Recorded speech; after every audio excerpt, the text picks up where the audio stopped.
Welcome back. This is a lesson that I have to put in there.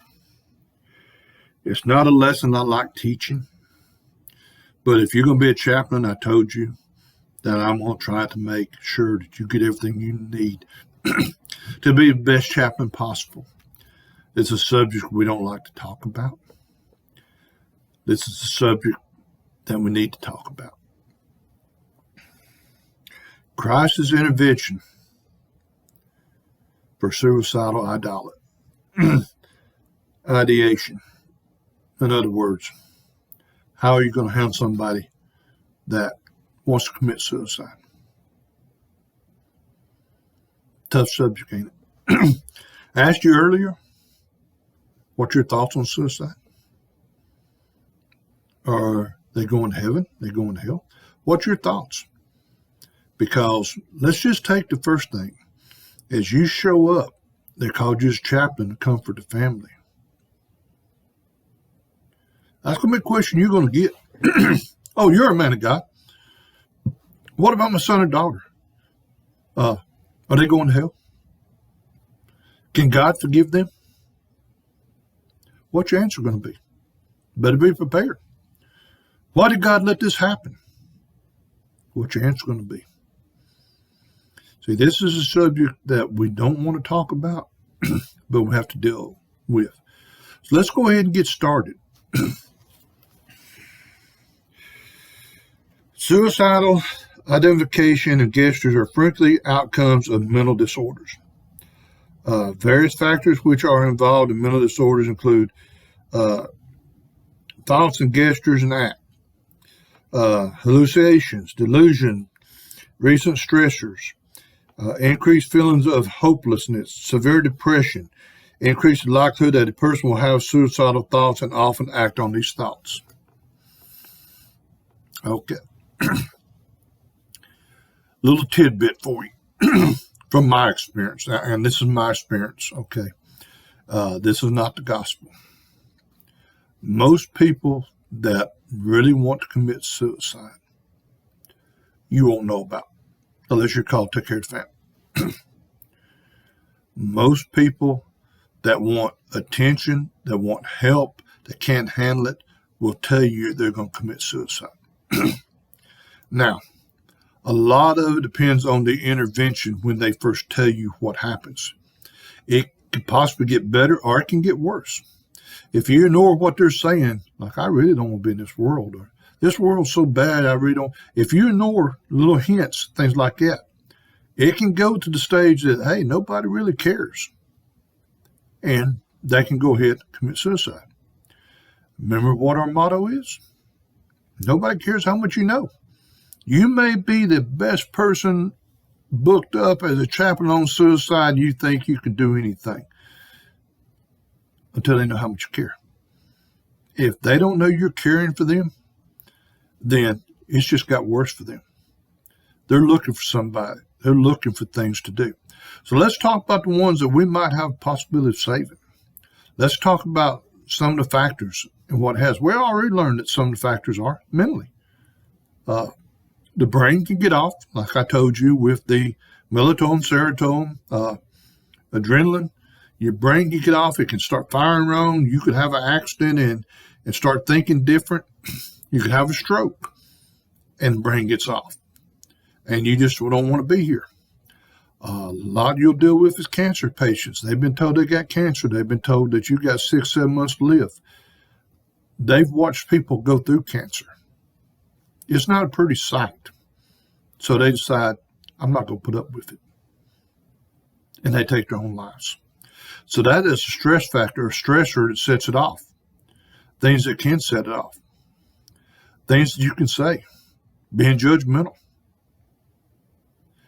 When you're dealing with them, watch what you say, how you handle yourself, how you express yourself. Remember what we talked about? Yeah, so you want to commit suicide? Yeah, well, just tell me about it. Come on, let's get it out. What's bothering you? Did I say what I need to say? Yeah. Was it tactful? No. Was my body language showing that I really cared for him? No. So you have suicidal thoughts. Do you want to talk about it? Why are you having these thoughts? Is there anything I can do to help you? A lot easier when you're calm, have a good demeanor. They're watching how you handle the situation. They're watching to really see if you care. Don't be talking to them, oh, well, you're talking about committing suicide, and, we need to talk about it. Don't put your head down. Look at them in the eyes. Show them the love of Jesus Christ, our Lord and Savior. Show them what He would love them and how He would do things. That's how you're going to have to handle this person. You're going to have to handle this person as gently as you can. So let's talk about a few things. Having a positive support and helpful relationship with a mental health provider may reduce the risk of suicide. Yes. Not you as a chaplain. What do I mean? You're there to get them to a professional. Unless you have a degree, you're not trained in this. Now, I say calm demeanor, love them like God would, Jesus wouldn't, and take care of them, help them get the support. Yes, that's your job as a chaplain. Get them help if they will accept it. Because a lot of times you're not going to get out of them what they need to say to a professional. Professional has different ways. We have different tactics of how to get things out of you. Like I said, we can make you talk about yourself and you don't even know you talk about yourself. There's different tactics we've been trained in and things that we do. So get them to a professional to help them out.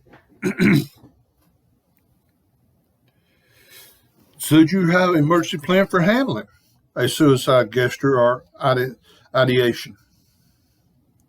Yeah. Do you have a plan how to handle a heart attack? Do you come up on somebody having a heart attack? Do you know how to do CPR? Do you come up on somebody that's having seizures? Do you know how to handle them? Do you know how to call and get EMS? Do you know what you need to do? It ought to be the same way right here. It's easier to have a plan in place in your mind. Now, you may have to adapt, you may have to change, but to have a basic plan in your mind of what you're going to do. Remember the question I asked you? What do you think about suicide? Can you handle? Mentally, are you going to be able to handle this situation? You need to know that. You need to practice with people. I love to get my buddies out. They hate to see me coming. Hey, let's do some role playing. And then again, I love to be the bad guy role playing. Because I just get them tongue-tied, get them twisted up. But what does that do? That gives them different situations. Sit down and see if you can talk somebody out of commit suicide with one of your friends. What will you say? What will you not say? Will you key one of the stressors? Will you not key one of the stressors? How do you handle it? Talk to people who've been there. Talk to people to handle this. Ask them how I can better be a chaplain, how I can handle this. Remember, you're there to help them.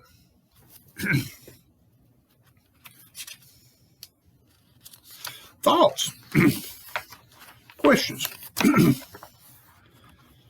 Which one sounds better? So you're thinking about killing yourself.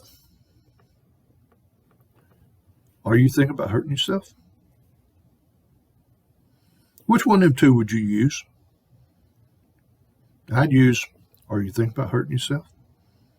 Because the other one, I was very straightforward to the point, and I just made them, if they were thinking about committing suicide, I'd probably push them over the edge. Are you thinking about hurting yourself? Questions like that, you need to know how to take care. Stay calm. Take a deep breath. You can relax. You can be in a situation you can just go. Take a deep breath. I prefer to take it through my nose. And that's being trained as a firefighter because we breathe through our nose with our air packs and everything. But it seems to calm me more than going. Because first of all, when you take a deep breath like that, they see you doing that. But you can sit back and you can kind of go and clear your mind a little bit. It's not a bad gesture to take that. If yes, if they say, yeah, I'm thinking about hurting myself, next question you can do, and it'll help out, is say, how you going to do it? How would you think about doing it? Now, if they've got a plan drawn out, then you've got a problem.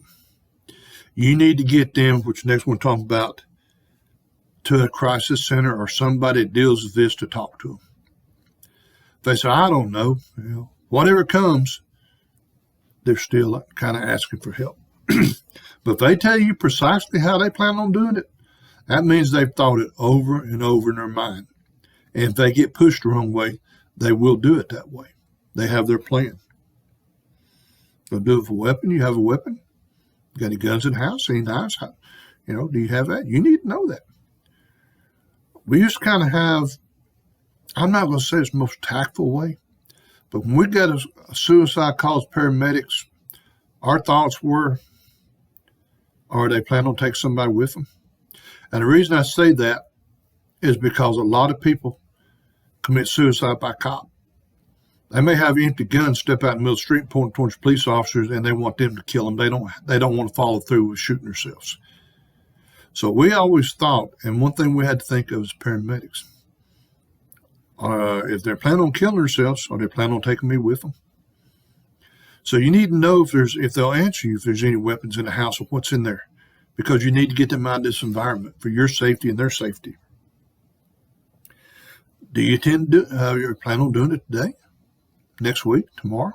When you plan on doing this? They give you, well, I'm probably do it today or tomorrow. Imminent that it's going to happen. Well, a couple of weeks probably. I need to get my affairs in order and all that. You need to ask questions like what you're doing. Medications. What medications are you on? What are you taking? I'm pretty lucky as a medic to know certain medications that if you're on, I know you have mental problems. I know you've been treated for anxiety or depression or suicidal ideology. I can tell by the medications. What medications you taking? A lot of people don't know. And most of y'all as basic chaplains, you won't know. It might be a good thing to go and find out what medications to look for if there's on these, so you will know. Some places might help you out and some may not. Some with the HIPAA laws, they just don't want to give you the names of it. But you can research that a lot on the internet. You can type in on the internet medicines for anxiety, depression. Study them. Know some side effects. Know that if they're on this medication, is a side effect that they can have anger. That's something you need to know. It's a side effect they might have hallucinations. The side effect that they may have some other things that hurt them. You need to know the medications and what they're doing. In-home support. And we'll finish this one up. If the person is not in the hospital and you think they shouldn't be left alone. Now, if you're in immediate danger, yes, get out. But if you're not in immediate danger and you're talking to them and you're trying to calm them down, and you know if you're doing it good, what did I tell you? You know who to call and how to call. Because if you leave them alone and then they commit suicide, question before we pick back up, we're going to take a break. Could you live with that as a chaplain? Good question. Take a break. We'll get back to talking about this.